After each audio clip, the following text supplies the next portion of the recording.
But first, and developing right now, Governor Cuomo apologizing today as he faces multiple sexual harassment accusations. He said sorry on camera for making the women who've come forward feel uncomfortable. The governor asserting today that he will not be resigning as more and more politicians come forward calling on him to step aside. I'm not going to resign. I work for the people of the state of New York. They elected me, and I'm going to serve the people of the state of New York. While the governor did apologize, he is also urging New Yorkers to hold off on passing judgment until after the state attorney general's office completes its independent review of what happened. Cuomo says he never touched anyone inappropriately. 2 of the 3 accusers claim otherwise. The governor says kissing and making physical contact are customary ways that he's used to greeting those around him. You can go find hundreds of pictures of me kissing people. Men, women. It is my usual and customary way of greeting. However, what I also understand is it doesn't matter. It doesn't matter my intent. What it matters is if anybody was offended by it. The governor says he is learning from all of this and would behave differently moving forward. When asked by a reporter if he had completed workplace sexual harassment training, he replied with just one word, yes. The attorney for Charlotte Bennett, one of Governor Cuomo's accusers, is speaking publicly about her client for the first time with CBS News correspondent Jerika Duncan. Deborah Katz says she sees what Governor Cuomo did to her client as a classic case of sexual harassment. She reported his behavior to his chief of staff and then spoke to his legal counsel and detailed the harassment. And it is inconceivable that he did not know that this behavior was very harmful to her. In a statement, Katz went on to say that she feels the governor's remarks today were full of falsehoods and inaccurate information. Meantime, another Cuomo accuser, Lindsay Boylan, is responding via Twitter. She writes, "How can New Yorkers trust you to lead our state if you, quote unquote, don't know when you've been inappropriate with your own staff?" The Cuomo report released. Sexual harassment allegations against the governor of the state of New York, backed up by the attorney general's investigators. This investigation has revealed conduct that corrodes the very fabric and character of our state government. Calls for a resignation ringing out from members of both parties from the halls of state government all the way to Washington, D.C., as the governor continues to defend himself and say he did nothing wrong. I welcome the opportunity for a full and fair review before a judge and a jury, because this just did not happen. We're covering all angles, looking into what this means for you, what this means for our state, and what this means for the governor's many accusers. Good evening. Confidence is waning in Governor Andrew Cuomo tonight from his colleagues in Albany. This after the Attorney General, Letitia James, says he sexually harassed multiple women and violated state and federal law. That's what her office's investigation determined. Today is a day that has been 5 months in the making for the women accusing the governor of sexual misconduct. Now the Attorney General says her work is done. Her office has corroborated and confirmed the statements of 11 different women, all of whom say the governor acted inappropriately towards them. James says Cuomo engaged in unwelcome groping, kissing, hugging, and offensive and suggestive comments.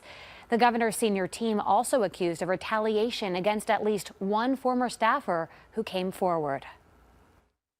Governor Cuomo's administration fostered a toxic workplace that enabled harassment and created a hostile work environment where staffers did not feel comfortable coming forward with complaints about sexual harassment due to a climate of fear.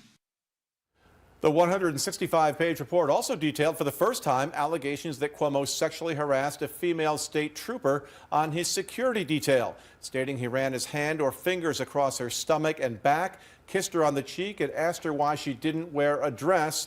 Also asked for help in finding a girlfriend. Investigators say the culture inside the governor's office allowed the behavior to persist, and the women who came forward are now exposing that. With bipartisan calls for his resignation or impeachment, the governor was left to defend himself today. Governor Cuomo today offered denials and excuses, but there was no offer of resignation. Governor Cuomo has repeatedly denied doing anything wrong, and he doubled down on that just about an hour after the AG's news conference ended. First, I want you to know directly from me that I never touched anyone inappropriately or made inappropriate sexual advances. The governor spoke directly to two of his accusers. First, Charlotte Bennett. He says he questioned her about her personal trauma after a sexual assault because one of his family members was sexually assaulted in high school. Charlotte, I want you to know that I am truly and deeply sorry. I brought my personal experience into the workplace, and I shouldn't have done that. I was trying to help. Obviously, I didn't. He did not address other sexual comments that Charlotte Bennett said he made. As for the unnamed staffer who says Cuomo groped her in the executive mansion, let me be clear, that never happened. The governor also offered a slew of photos showing him kissing and touching the cheeks of both women and men, and offered this explanation for the way he spoke to some women, calling them sweetheart, darling, or honey. I try to put people at ease. I try to make them smile. I try to connect with them. And I try to show my appreciation and my friendship. I now understand that there are generational or cultural perspectives that, frankly, I hadn't fully appreciated. Cuomo says there will be increased sexual harassment training in his office. We learned from the report that an aide admitted to investigators that she actually signed Cuomo's form saying Cuomo had taken mandated sexual harassment training. And the governor's attorney has released a statement saying this was an utterly biased investigation and that evidence that didn't fit the narrative was ignored. You can find her full rebuttal of the AG's report on our website. Now, as she revealed today's report, the Attorney General, Letitia James, went in depth on the numbers behind her office's investigation as a way of demonstrating just how extensive it was. The Attorney General says the investigator spoke with 179 individuals as they worked to learn the victims' accounts and corroborate those accounts by speaking with friends and co-workers. She says investigators also combed through 74,000 pieces of evidence. This includes documents, emails, audio files, photos, and text messages. Investigators say some of Charlotte Bennett's texts were sent almost in real time as her encounters with the governor were happening. All in all, the Attorney General says there are 11 victims. 9 of those victims are currently or were at one point employed by the state of New York. And that report is also sharing more details of allegations from the 11 victims. The attorney representing both current Cuomo staffer and accuser Alyssa McGrath and accuser Virginia Limiatis spoke to me today over Zoom, describing what it was like for them to hear the Attorney General say the governor violated state and federal law. We watched in different locations and we were texting and talking. Ultimately, I think they're incredibly grateful. I think there were tears shed and a sense of relief that they were believed and respected, that this should never have happened to them. Both McGrath's and Limiatis' accounts of inappropriate behavior from Cuomo were detailed in the AG's report.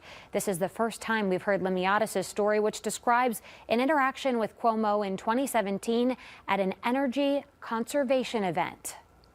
He looked down her blouse. He made remarks about her being single or asking personal questions about her personal life, which she did not volunteer, but he probed. With my other client, he touched her breasts across her shirt after just not even having met her for a moment before. He had no qualms in touching her inappropriately, even though he didn't know her. And this was all behavior that fundamentally made my clients feel deeply ashamed, deeply embarrassed. Marianne Wong, who represents both women, says her clients were impressed with how thorough the Attorney General was in presenting the evidence today.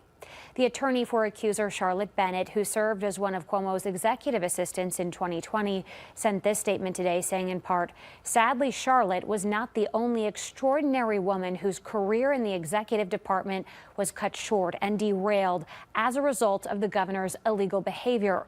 The governor must resign immediately, along with his senior staff who protected and enabled him. If he does not, the New York State Assembly must accept the Attorney General's findings and begin taking the appropriate steps to remove him from office."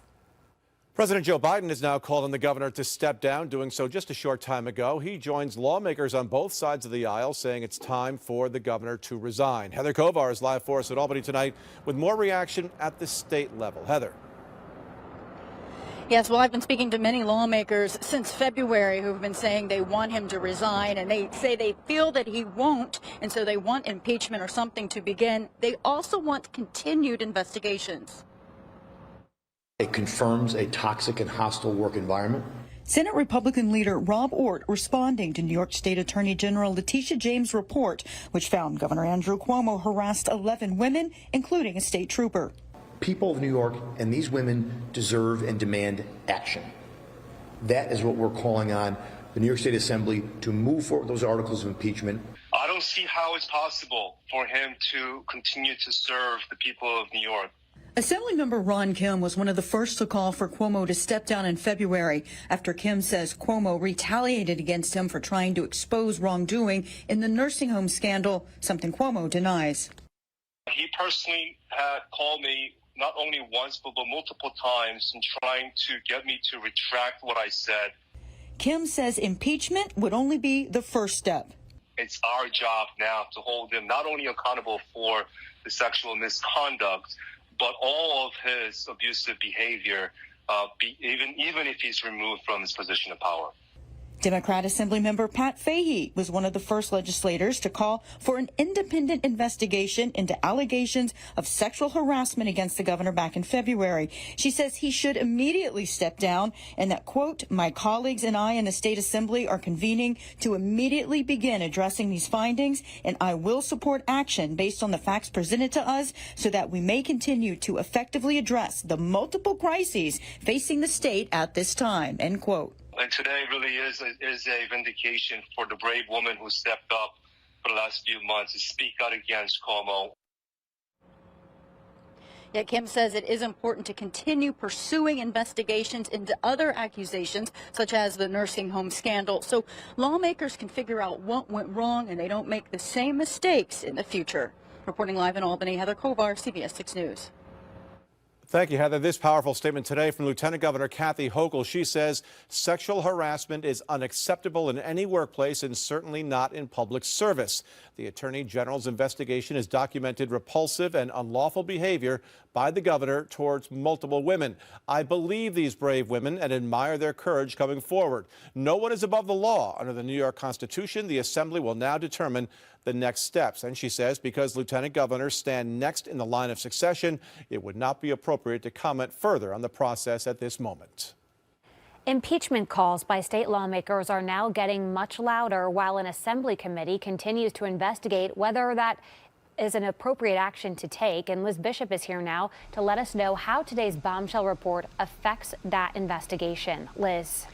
Well, Ann, less than an hour ago, Assembly Speaker Carl Hastie put out a statement saying it was abundantly clear to him that the governor had lost the confidence of the Democratic majority and, quote, that he can no longer remain in office.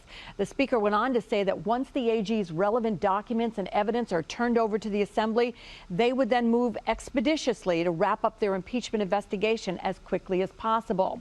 Right now, the Assembly Judiciary Committee has an already scheduled meeting on Monday, but at least 2 members are talking about how the committee might proceed in light of the AG's damning report. Democrat Phil Steck of Colonia has already called on Governor Cuomo to resign, and today he doubled down and added that the Democratic Party should not renominate Cuomo. Republican Michael Montesano is the ranking minority member on the committee. He's also a former NYPD detective and attorney. He claims the governor's actions fit the definition of a sexual predator. He said late this afternoon he wants the committee to finish its investigation before deciding on filing articles of impeachment. Both say that impeachment action now might be premature. This in itself should be enough for him to step down. You know, while our investigation is still going to be ongoing, because we're not going to let go of the thousands of people that died unnecessarily in nursing homes and residential homes for the disabled. We're not going to let the book deal go and the doctoring of the Department of Health report. These are things he still has to be held, accountable for. Typically, when you do an indictment, which is what the Judiciary Committee in the Assembly does, you would not just include this one aspect. There's some very serious matters. Montesano says the clock starts ticking once an impeachment is underway and that the committee will be counting on access to the transcripts of the interviews done by the AG's investigators as evidence. He says they will need to have all their, quote, ducks in a line, and that might slow up any impeachment effort. Now, the Assembly Judiciary Committee has already come under fire for foot dragging in its impeachment investigation. 6 weeks ago, 2 committee members were criticized for attending a private dinner with the governor at the mansion, although they insisted it was not connected in any way with their investigation. Change is on the way to New York State as Governor Cuomo reflects on his time in office, again maintaining that he did not do all that he is being accused of in the sexual harassment scandal, but agrees that he will step down for the good of New Yorkers. I'm Greg Floyd, live at the state capitol in downtown Albany for you right now. We have team coverage on all the breaking developments happening this afternoon. We'll hear live from Heather Kovar, from Liz Bishop, and from others as the evening progresses. But we're going to start out now with the very latest, get you up to date on what happened today. It was a stunning announcement for anyone who knows Governor Cuomo, anyone who has covered Governor Cuomo. He's really been defiant now for months, ever since the first sexual harassment allegations came out. But today, saying he didn't want to deal with the distraction of impeachment proceedings and the huge expenditure for state taxpayers, Governor Cuomo says that his time is up as governor. I'd like to address several issues today. After days of vowing to fight on, Governor Andrew Cuomo put down the gloves and said for the good of the state and the people of New York, he would govern no more. The best way I can help now is if I step aside and let government get back to governing. And therefore, that's what I'll do. Because I work for you. And doing the right thing is doing the right thing for you. The resignation of Governor Cuomo, which takes effect in 2 weeks, comes 1 week after the jaw-dropping report from Attorney General Letitia James. That report said the governor sexually harassed or inappropriately touched 11 different women. On his way out the door, the governor apologized, said he made mistakes, but stressed he did not ever think he was doing anything wrong. He again painted himself as a victim. I truly believe it is politically motivated. I believe it is unfair and it is untruthful. And I believe it demonizes behavior that is unsustainable for society. And the governor said this to his 11 accusers. I want to thank the women who came forward with sincere complaints. It's not easy to step forward, but you did an important service. Lieutenant Governor Kathy Hochul will take over in 14 days, becoming New York's first female governor. In a written statement, she said, "I agree with Governor Cuomo's decision to step down. It is the right thing to do and in the best interest of New Yorkers. I am prepared to lead as New York State's 57th governor." The Attorney General, Letitia James, whose report was such a major factor in today's resignation, well, she put out a statement today thanking Governor Cuomo for his contributions to the state, but also saying this was an important step toward justice, this resignation. Now, it's still unclear what will happen with the impeachment proceedings that are scheduled to continue inside this building behind me. The impeachment committee, the Judiciary Committee, meets again on Monday. We'll have more on that coming up in just a few minutes. And meantime, there are still criminal investigations, we're told, about possible criminal activity involving improper touching against the governor taking place in at least 5 counties across the state. So we'll keep an eye on that as well. The Cuomo scandals are not over with this resignation.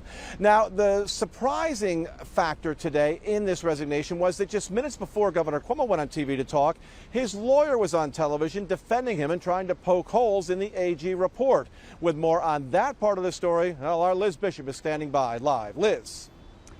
Greg, Cuomo's outside counsel, Rita Glavin, pounded home the governor's innocence and attacked his accusers with such intensity, you might have thought that Andrew Cuomo was about to dig in his heels. And then came the resignation. But our legal expert says there was no disconnect here. In her opener, Glavin savaged the veracity of several witnesses. She singled out accusers Lindsey Boylan, the unnamed female state trooper, and Brittany Camiso, who just this week revealed her identity as Executive Assistant 1. It's Camiso's complaint that the governor groped her breast in the executive mansion that's led to a criminal investigation. Glavin said the AG's report failed to mention that Camiso had concerns about her job, had failed to get a raise, and might have been transferred. It was that type of heavy attack which made the governor's announcement of his resignation that followed that much more dissonant. But our legal expert, Paul Darrow-Haneshan, told me this afternoon there were several good reasons for it. First, let's hear from Glavin. This was not about an independent review of the allegations and the circumstances surrounding them. From day one, this was about building a case against Governor Cuomo.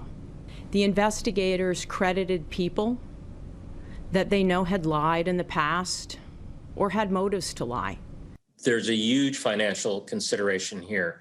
There's at least 11 individuals that are likely to bring sexual harassment claims against him in the state of New York. There's two components to that: the cost of defense, as well as any money that has to be paid out. Darrow-Haneshan says that any acknowledgement of guilt by Cuomo would result in his having to pay for his legal defense that's now being picked up by taxpayers, which might have explained why Glavin doubled down. He also said she could have been trying to help Cuomo preserve his legacy. Darrow-Haneshan says many attorneys would not have used the tone that Glavin used that seemed to attack the victims. But he says history shows public figures often have very different opinions from their attorneys about how best to defend themselves. Legally, he says, Cuomo was in a stronger position to not resign and tough it out than he was politically. Greg? All right, Liz, thank you very much for that insight. You know, virtually every single state lawmaker from both parties, from every corner of the state, had called on Governor Cuomo either to resign or be impeached.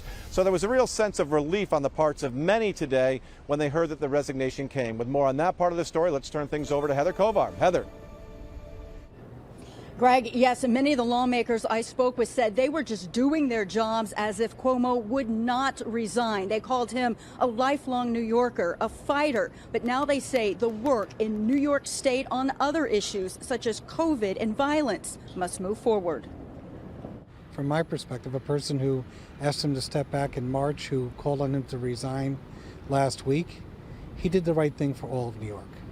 And quite frankly, leaders sometimes have different things they need to do when they're leading. This is the best thing for him to do. This is somebody who was America's governor all last year when we had a president who was just incapable or too erratic to act. So he stepped in and filled a very important void. It is still a somber time. That said, he did the right thing. And this needed to be done. No one is above the law. And we as elected officials are held to a higher standard. There are other issues that I think are just as bad as the sexual harassment that he has never answered a question on. The nursing homes, the $5.1 million book deal, the Mario M. Cuomo Bridge, the Moreland Commission, the list goes on with this governor. You know, what the governor's resignation does is it allows our state to move forward. We're not just talking about the sexual harassment issues, but we're also talking about the book deal, the improper use of COVID testing. We're talking about the nursing home deaths. We're talking about a number of different things. What I see my job as right now as a Judiciary Committee member is to circle back with our committee, get good advice from our attorneys, figure out what the different options are. I think we need to ask some tough questions with Kathy Hochul. You know, she was part of the Cuomo circle for many years, and she propped up, validated, and spoke for Andrew Cuomo. What does she know? How much did she know about the toxic and abusive culture in Albany? And all the lawmakers say they want to look into the accountability of other leaders. They want to know whether there were other people in the executive chamber that assisted, helped, and knew things. Reporting live in Albany, Heather Kovar, CBS 6 News. Good evening. 7 hours and counting. That's how long New York Governor Andrew Cuomo has left in office. His resignation in the wake of sexual harassment and inappropriate touching allegations takes effect at 11:59 tonight. After the stroke of midnight, Lieutenant Governor Kathy Hochul takes over as the first female governor in New York State history. As you probably know, I'm stepping aside as your governor. In what was his final address to New Yorkers, issue one was an airing of grievances. New York Governor Andrew Cuomo once again criticized the Attorney General's report that said he sexually harassed or inappropriately touched 11 women. I understand that there are moments of intense political pressure and media frenzy that cause a rush to judgment. But that is not right.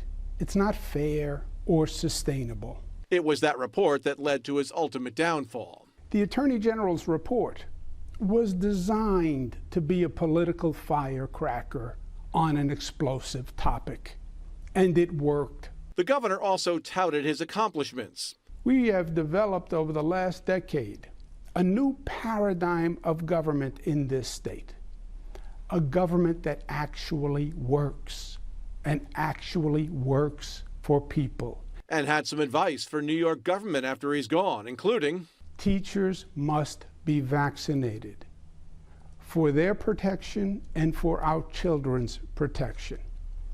Masks must be required in high-risk areas. He also said New York should not defund the police. And his final words on camera as governor: God bless you. Governor Cuomo also said today he believes Kathy Hochul will step up to the challenge as the next governor. There was no mention today of other controversies he's still facing, including the undercounting of COVID deaths in nursing homes. And his former top aide says Cuomo has no interest in running for office again. Meantime, Kathy Hochul takes over as New York governor officially tonight, as we said, but her ceremonial swearing in, where cameras will be permitted, is not until 10 a.m. tomorrow at the Capitol's Red Room. At 3 in the afternoon tomorrow, she is set to deliver her own address to the people of New York. CBS 6 will have complete coverage throughout the day tomorrow, both on air and online.